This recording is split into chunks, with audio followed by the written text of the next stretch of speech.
Hello, welcome back to my another video. Kasama ko ang City Treasurer's Office para mag-retrieve ng mga importanteng gamit dito sa nasunog na Kaimol. So, nasunog. Ay, yung Kaimol yung kabila.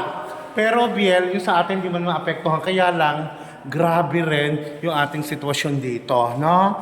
So, mabaho pa rin yung amoy. Alam mo yung ano? Oh, alam mo yung jar, alam mo yung amoy ng jar, yung binilot mo, sinigdahan mo, tapos ginosing mo. Ganon yung pakiramdam. Ganon yung lasa at amoy, no? So at least, nakarating na akong muli rito, nakarating kami lahat.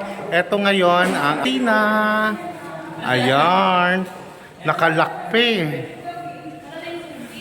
Nakalaki. Eh? So ayan sila, kaway-kaway. Sa pamilya namin dyan. Oo. Nandito na kami ngayon sa... Eto wow!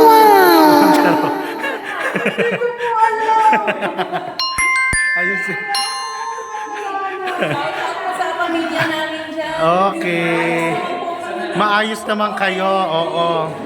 So naparating naman yung tulong ng gobyerno. Masaya, okay. Oo, ayan. Mabuti naman. Pero sa lahat ng evacuees, ikaw yung hindi parang... Hindi, sa lahat ng sa lahat ng evacuees, nga bongga, sa lahat ng evacuees, ikaw yung mukhang refugee. Ano ba yan? Anyway, see you again.